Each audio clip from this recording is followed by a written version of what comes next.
Hey friends, what's up? Michael Wolf here at Wolf Customs in Neosho, Missouri. And I thought I'd do a quick video because I haven't done one of these for a long time. And for those of you on YouTube, I apologize for not posting more through the summer. I was so busy trying to finish the 57 Chevy for SEMA. And all I did for months on end was body work. And I kind of thought that was boring, so I didn't make any videos. By the time I got the car painted, I was down like serious SEMA crunch, and I just didn't have any time to do any social media stuff other than my Facebook. So anyway, the last video I posted on YouTube, I was working on the Chevy. I think it may even been springtime, so you know, it was pretty early on. And so this is it, and mostly finished. I came back from SEMA and started making some panels for the bottom of the rocker out of aluminum. Those will be powder coated black. Got the 11P on the door. That's kind of a throwback to Jimmy. His number that he raced with for years was 11P. I named this car the Spartan, so put a cool graphic there. Anyway, I'm gonna do a better video on this car, like really walk around it, talk about what I did to it, and get it out. Well, it'll probably be in the springtime because it'll be outside. I want the natural sunlight to be on it, and we'll have a good look at what I did.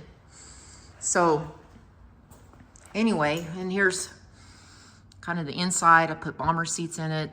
And I drove it from Neosho, Missouri to Las Vegas and back with my roommate Trisha. It was an epic road trip. So anyway, that's the Chevy. And I want to pan over here. I started on a new project when I came back from SEMA. I was just feeling kind of inspired. So the backstory on this, Jimmy had a 77 GMC motorhome, and for those of you not familiar with that motorhome, they're really kind of interesting. They're front wheel drive. They use the Olds 455 engine and a real beefed up Olds Tornado or Cadillac Eldorado front suspension.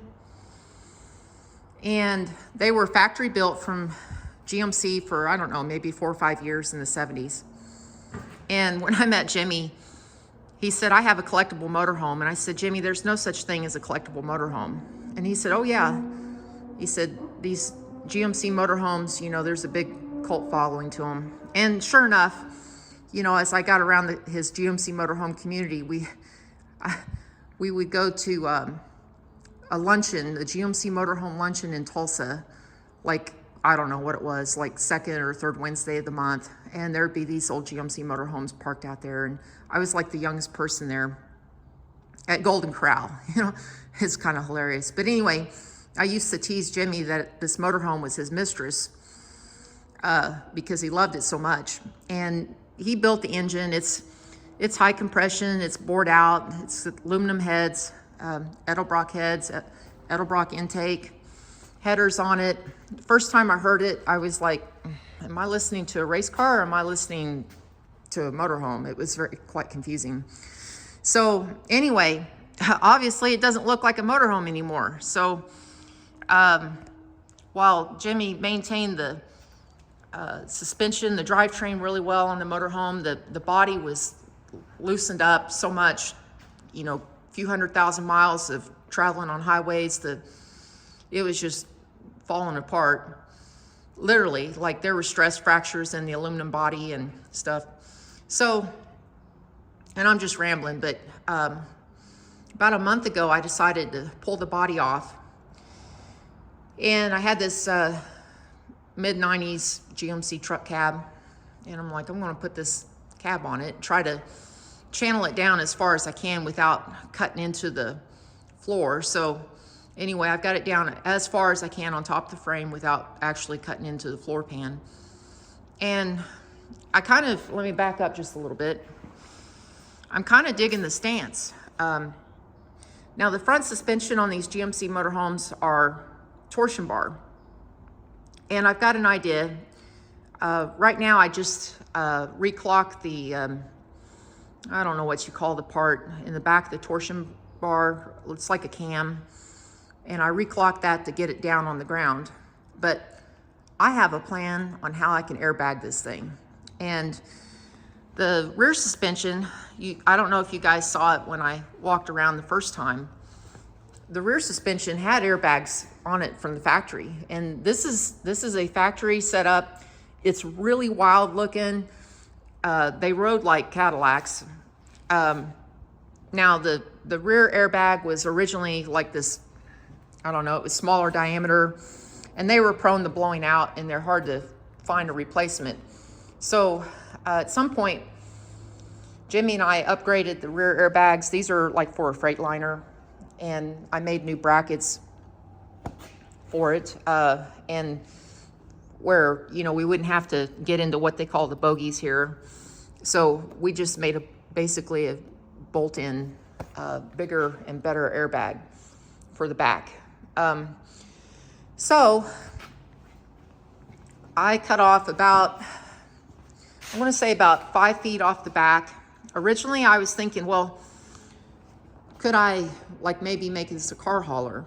And it was maybe long enough to do that and then put a dovetail on the back, and I could get a car on there. But the problem I ran into, and I kind of really like this rear suspension. It's kind of trick and it's weird looking, and I like weird stuff. But the problem I ran into is there's not enough width to put a car in between those airbags. So I started thinking about it, like, well, you know, I've got a really good car trailer. Do I need to haul a car on the back of a truck?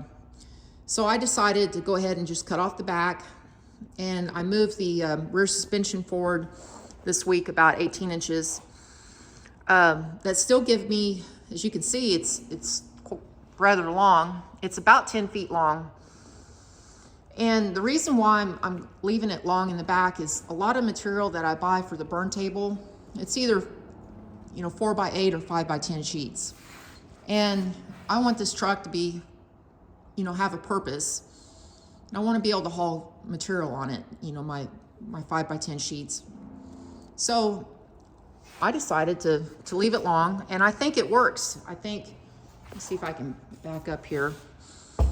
You know, with having the two axles in the back, I think it's going to work long. Anyway, so, and then on the inside, I've started kind of piecing together a dash. I had this, here's a front bumper off a Silver Eagle bus, and I kind of like the shape of it. It has like this radius to it, and kind of see, it's just kind of an interesting shape. And it was more of a cosmetic piece. It's actually not that thick, but it is stainless steel. It's about 14 gauge. And so I trimmed it down and put it in here. I can bolt it in, and so it's removable. And started making these grab bars, or grab bar rather. And it's, hang on just a second. Let me walk over to the other side. I think I'm off to a good start on this. So on the other side, you can see how I kind of started designing the tubing where it matches the profile of that door panel. I kind of like it. And this is where it gets kind of funky. I'm going to put my gauges in this. Kind of interesting. Kind of space age looking. I've got some seats for this that are, I think will like tie all this interior together. And I don't know, I've got a pretty good idea where I'm going, but we'll just see. So anyway, here's a 10-minute video, just kind of giving you guys an update, what's going on in the shop. Still have the Studebaker, got the Volkswagen over there. And anyway, if you like the truck, leave a comment and like and share, and I'll see you on the next video.